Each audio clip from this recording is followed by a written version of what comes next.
शिवरात्रि के दिन महादेव ने पक्षी का रूप क्यों धारण किया, आइए जानते हैं। इस कथा में एक बार महाशिवरात्रि के पावन दिन पर महादेव और माता पार्वती दोनों अत्यंत प्रसन्न थे। प्रसन्नता के कारण वे घने जंगल की ओर विहार करने के लिए निकल पड़े। चलते चलते माता पार्वती ने मन ही मन एक लीला करने का विचार किया और वे अचानक कहीं छिप गईं। जब महादेव ने देखा कि माता पार्वती उनके साथ नहीं हैं, तो वे उन्हें ढूंढने लगे। वे प्रेम से पुकारने लगे, प्रिया देवी आप कहाँ हैं? परंतु माता पार्वती उन्हें दिखाई नहीं दी। तब महादेव ने चारों ओर खड़े पेड़ पौधों से पूछा, क्या तुमने मेरी पार्वती को देखा है? वह मुझे दिखाई क्यों नहीं दे रही है? पेड़ पौधों ने विनम्र स्वर में कहा, प्रभु हम माता के विरुद्ध कुछ नहीं कह सकते। इसके बाद महादेव ने जंगल के सभी जानवरों को बुलाया और उनसे पूछा, मेरी पार्वती को किसने देखा है? परंतु किसी ने भी कुछ नहीं बताया। तभी एक पक्षी उड़कर आया और महादेव के सामने बैठ गया। उसने विनम्रता से कहा, प्रभु मैं आपकी क्या सेवा कर सकता हूँ? महादेव ने कहा, क्या मैं तुम्हारा रूप धारण कर सकता हूँ? पक्षी ने प्रसन्न होकर कहा, प्रभु यह तो मेरा सौभाग्य होगा।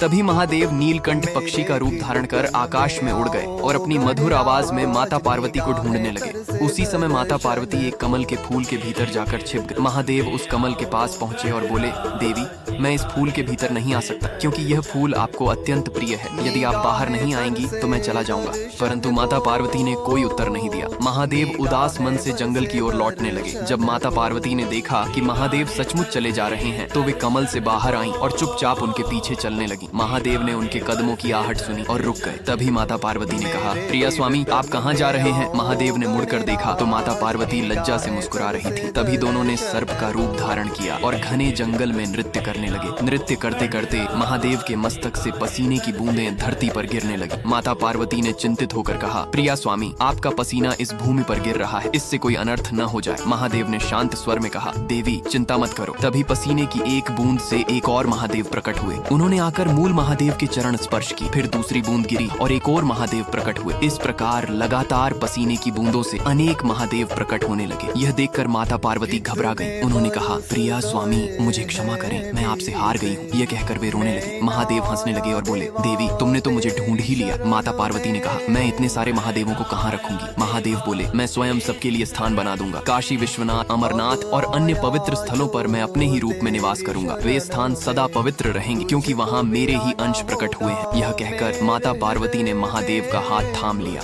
दोनों पुनः नीलकंठ पक्षी के ऊपर सवार होकर आकाश की ओर उड़ जाते हैं और माता पार्वती बोलती है, जो भी इस कथा को देख रहे हैं उसने मेरे महादेव के लिए लाइक और सब्सक्राइब नहीं किए हैं।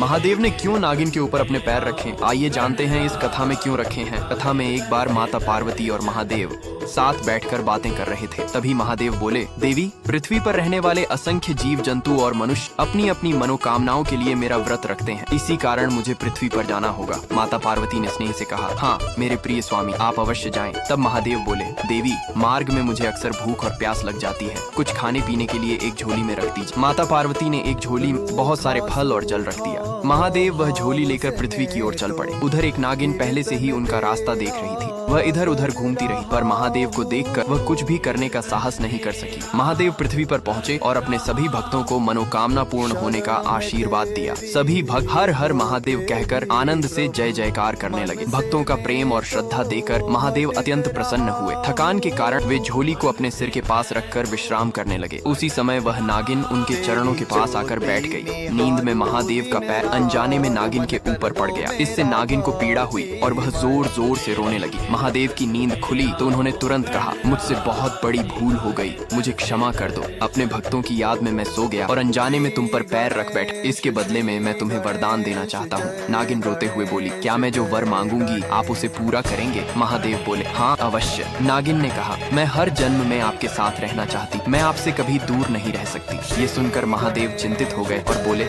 मेरी प्रिया देवी तुम्हें देखकर क्रोधित हो जाएंगी, वे बहुत शक्तिशाली हैं। नागिन बोली, आपने मुझे वरदान देने का वचन दिया है, फिर मैं आपसे अलग कैसे रह सकती? महादेव बोले, ठीक है, पर तुम्हें मेरी प्रिया देवी से छुपकर रहना होगा। तुम मेरी झोली में चली जाओ। नागिन झोली में चली गई और महादेव उसे लेकर कैलाश की ओर लौट चले। घर पहुंचकर माता पार्वती ने झोली एक ओर रख दी और महादेव से बातें करने लगी। कुछ समय बाद महादेव तपस्या के लिए चले गए। पीछे माता पार्वती घर की सफाई करने लगी। झाड़ू लगाते समय उन्होंने झोली को जोर से हिलाया, तभी उसमें से एक सांप बाहर गिर पड़ा। सांप को देखकर माता पार्वती क्रोधित हो गई। उन्होंने झाड़ू से उसे पकड़ लिया। सांप कांपते हुए बोला, मुझे छोड़ दो, मैं अपने घर लौट जाऊंगा।